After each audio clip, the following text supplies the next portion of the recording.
Hi everyone, this is Anam. Welcome to PhD jobs and admission. So आज का हमारा first lecture होगा on research methodology for your upcoming Jamia Millia Islamia PhD entrance examination 2022।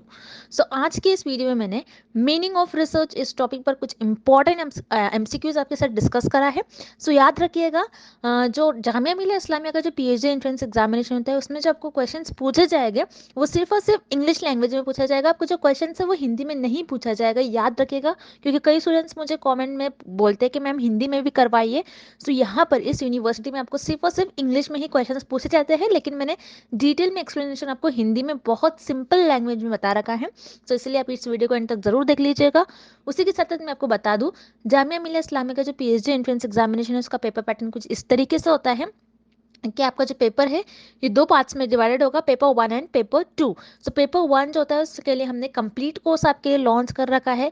सो याद रखिएगा, आपका paper 1 जो है research aptitude, teaching aptitude, mathematical reasoning जिसमें डेटा इंटरप्रिटेशन होता है, एंड आपको करंट अफेयर्स रिलेटेड क्वेश्चंस पूछे जाते हैं। ये सारे यूनिट्स पर से आपको पेपर 1 में क्वेश्चंस पूछे जाएंगे, और मेजरली जो क्वेश्चंस आपको पूछे जाते हैं ये रिसर्च मेथोडोलॉजी से पूछे जाते हैं।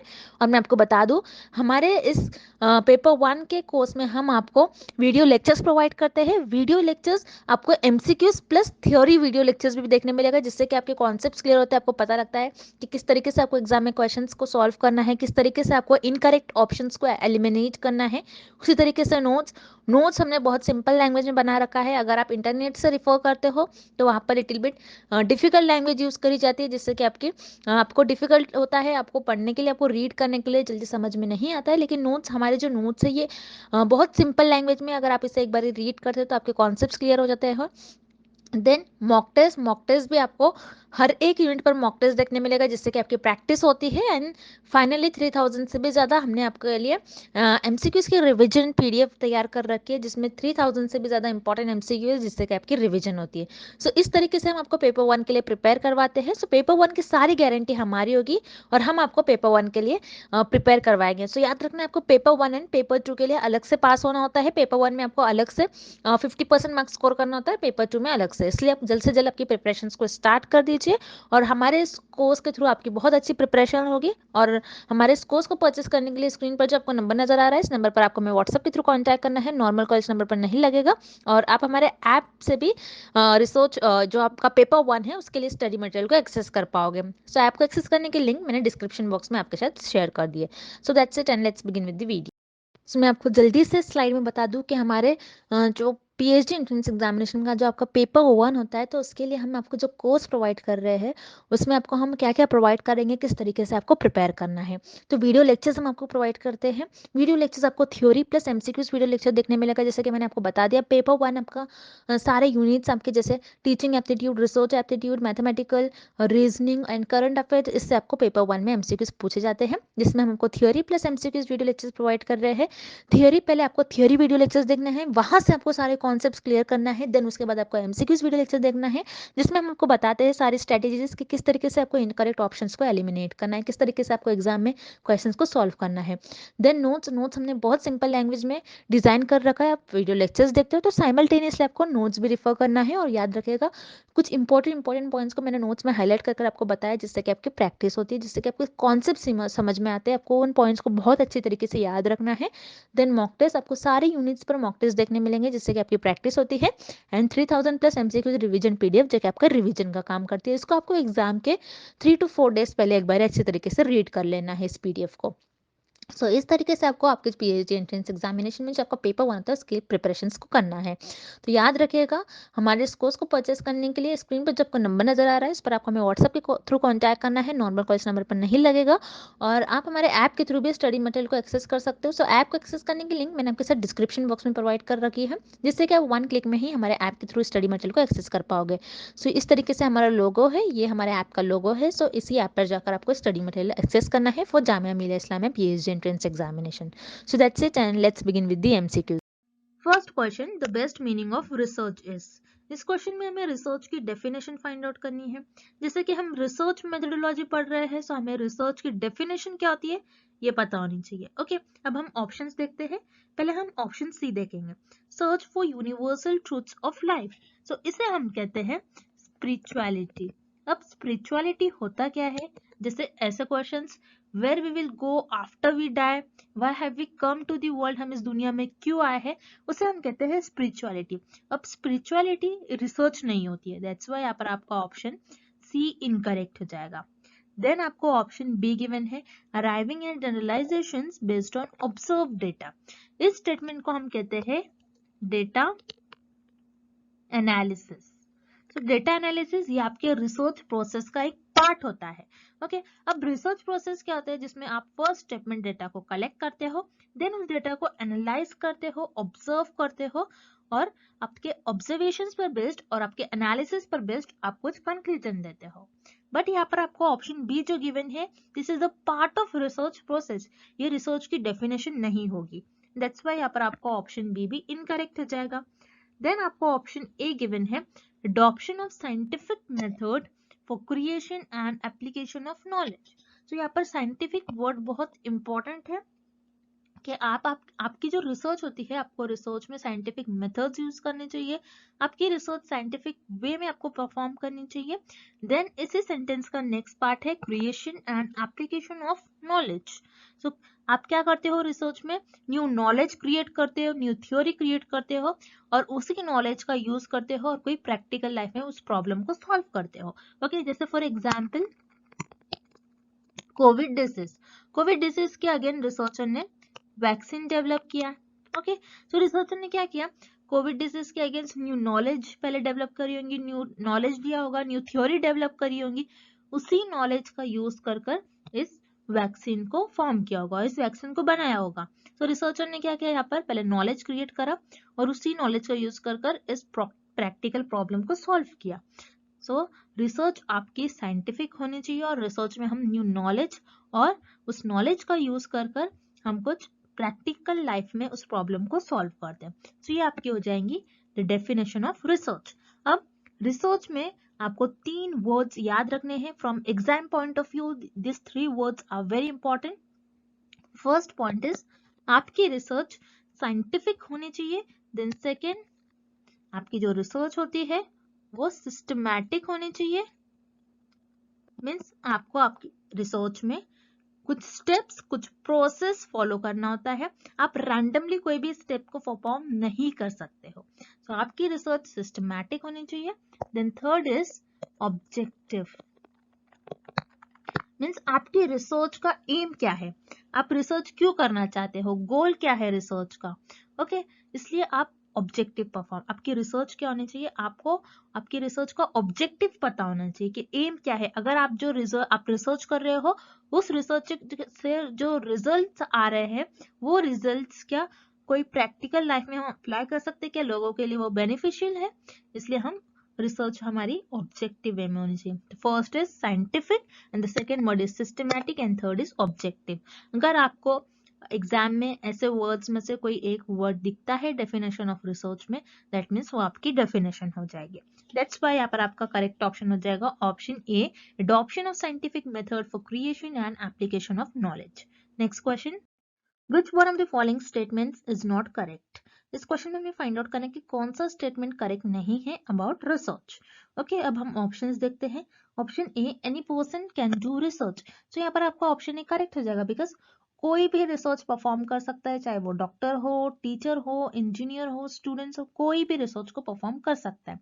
जैसे फॉर एग्जाम्पल एक टीचर है, टीचर अपनी क्लास में बच्चों को कुछ कॉन्सेप्ट समझा रही है और बच्चे उस कॉन्सेप्ट को समझ नहीं पा रहे, सो टीचर क्या कर लेगी, अपना टीचिंग मेथड चेंज कर लेगी।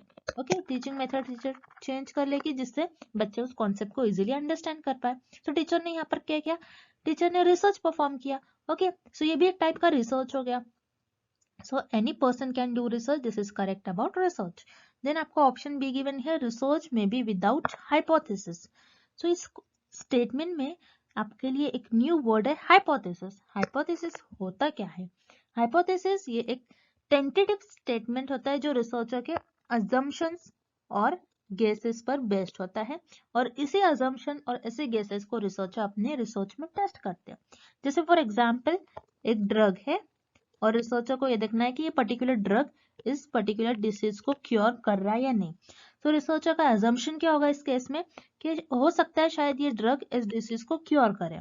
सो रिसर्चर का एक अजम्पशन है, रिसर्चर का मानना है, बस इसी मानने को, इसी अजम्पशंस को रिसर्चर अपने रिसर्च में टेस्ट करते हैं और उसे हम कहते हैं हाइपोथेसिस। अब कोई रिसर्च ऐसी होती है जिसमें हाइपोथेसिस की जरूरत नहीं होती है, जैसे एक्सप्लोरेटरी रिसर्च होती है उसमें हाइपोथेसिस की जरूरत नहीं होती है। अब हम नेक्स्ट आने वाले लेक्चर्स में देखेंगे एक्सप्लोरेटरी रिसर्च क्या होता है। अब इस क्वेश्चन के लिए हम बस इतना देखेंगे कि ऐसे रिसर्च जो होती है विदाउट हाइपोथेसिस भी होती है। जैसे फॉर एग्जांपल मुझे देखना है, मुझे स्टडी करना है बटरफ्लाइज के बारे में कि बटरफ्लाइज के आईज कैसे होते हैं, उनके कलर्स कैसे होते हैं, उनके विंग्स कैसे होते हैं, उनके मूवमेंट कैसे होते हैं। सो बस मैं क्या कर रही हूँ, मेरा नॉलेज एक्सपांड कर रही हूँ और मैं कोई एरिया को एक्सप्लोर कर रही हूँ। सो यहाँ पर मुझे हाइपोथेसिस की तो कोई जरूरत नहीं है, मैं बस अपनी नॉलेज को इंक्रीज कर रही हूँ। सो इस केस में क्या होता है, रिसर्च में कभी कभार हाइपोथेसिस की जरूरत नहीं होती है। दैट्स वाई यहाँ पर आपका ऑप्शन बी भी करेक्ट हो जाएगा। देन ऑप्शन सी आपको गिवन है research is not always systematic, means research always systematic नहीं होती है, इसका मतलब है। बट हमने देखा था research must always be systematic, research systematic होनी ही चाहिए। अगर आपकी रिसर्च सिस्टमैटिक नहीं होती है तो आपकी रिसर्च इनवैलिड हो जाएगी। सिस्टमैटिक मीन्स व्हाट, आपको प्रॉपर स्टेप्स स्ट्रक्चर परफॉर्म करना होता है, आपको रैंडमली कोई भी स्टेप्स आप रिसर्च में परफॉर्म नहीं कर सकते। ओके, सो यहाँ पर आपका ऑप्शन सी इनकरेक्ट हो जाएगा, this is not correct about research. और हमें क्वेश्चन में भी यही फाइंड करना है which is not correct about research. That's why आपका यहाँ पर करेक्ट ऑप्शन हो जाएगा option C. Next question, research is related with, इस क्वेश्चन में हमें फाइंड आउट करना है कि कौन सा ऑप्शन कनेक्टेड है और लिंक्ड है विद रिसर्च। ओके, अब हम ऑप्शंस देखते हैं। Option A discovery of new idea. तो यस, रिसर्च में रिसर्चर न्यू आइडिया डिस्कवर कर कोई चीजें डेवलप करते हैं। जैसे फॉर एग्जांपल कंप्यूटर्स है, computers, laptop, TV, mobile phones. तो ये सारे रिसर्चर ने क्या किया, अपने आइडियाज के थ्रू इन सारी चीजों को डेवलप किया।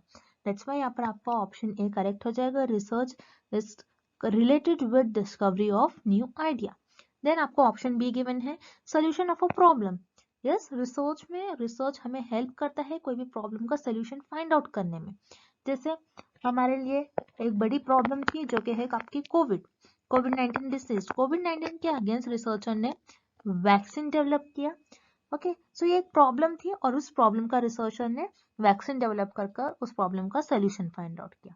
सो रिसर्च में हम कोई भी प्रॉब्लम का सोल्यूशन फाइंड आउट करते हैं। दैट्स व्हाई आपका ऑप्शन बी भी करेक्ट हो जाएगा।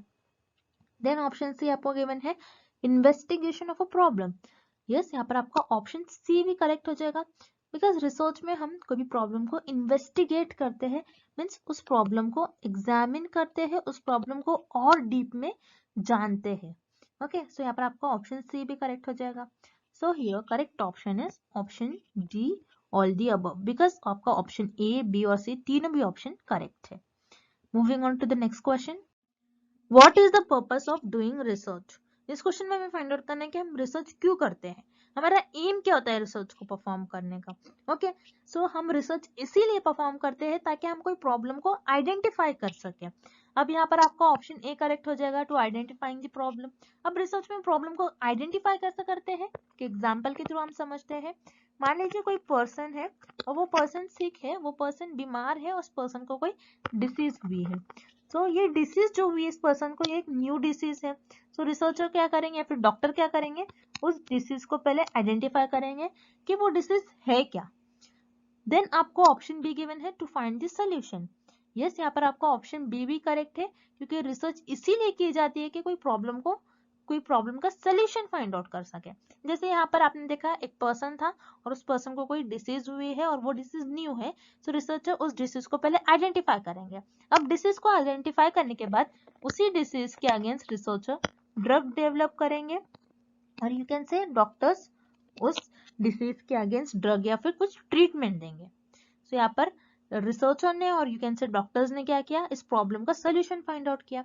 दैट्स व्हाई हमारे रिसर्च का एम और पर्पस यही होता है कि कोई प्रॉब्लम का सोल्यूशन फाइंड आउट करे और कोई प्रॉब्लम को आइडेंटिफाई करे।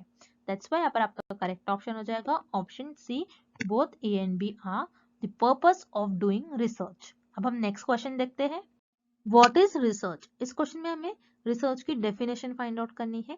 सो अब हम ऑप्शन ए देखते हैं, searching again and again. Searching again and again ये रिसर्च तो होता है, but this is not the proper definition of research. Because अगर मैं ऐसा बोल रही हूँ कि एक बुक है और उस बुक को मैं डेली रीड कर रही हूँ, सो वो रिसर्च तो नहीं कहलाएंगी, क्योंकि मैं बुक को तो डेली रीड करते जा रही हूँ, लेकिन मैं कोई new theory, new concept, new ideas develop नहीं कर रही हूँ। दैट्स वाई यहाँ पर आपका ऑप्शन ए इनकरेक्ट हो जाएगा, ये आपका रिसर्च की डेफिनेशन नहीं होगी। देन ऑप्शन भी आपका गिवन है, collection of information. Collection of information ये भी आपकी रिसर्च नहीं होगी। दैट्स वाई यहाँ पर आपका ऑप्शन बी भी इनकरेक्ट हो जाएगा।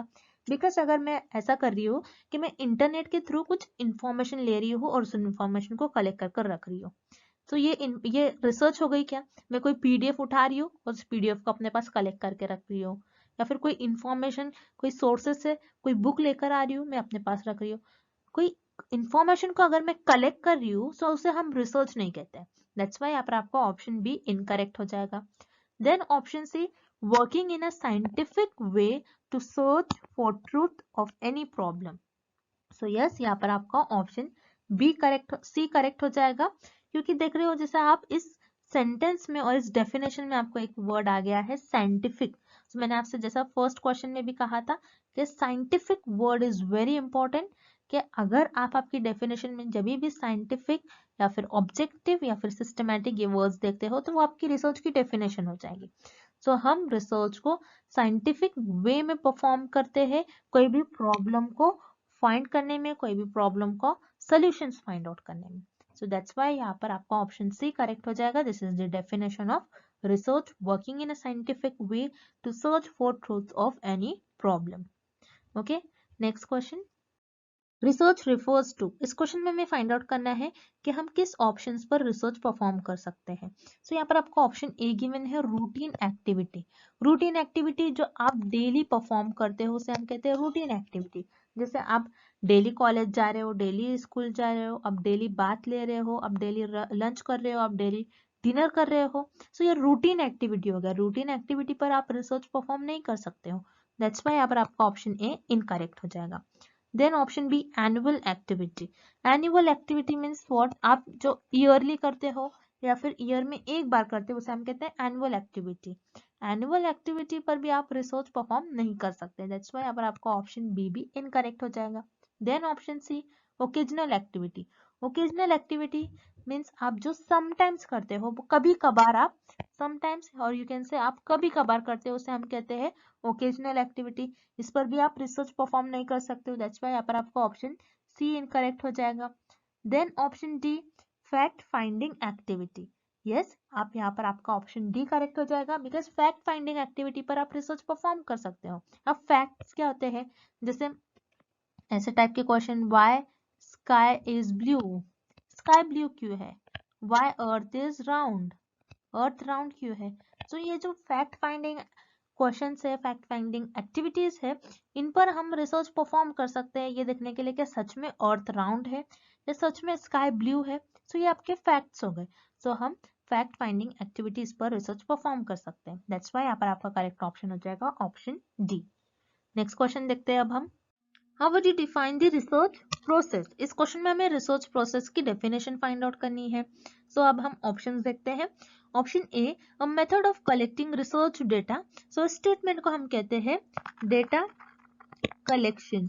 सो डेटा कलेक्शन ये आपके रिसर्च प्रोसेस में एक स्टेप होता है जहां पर आप डेटा को कलेक्ट करते हो।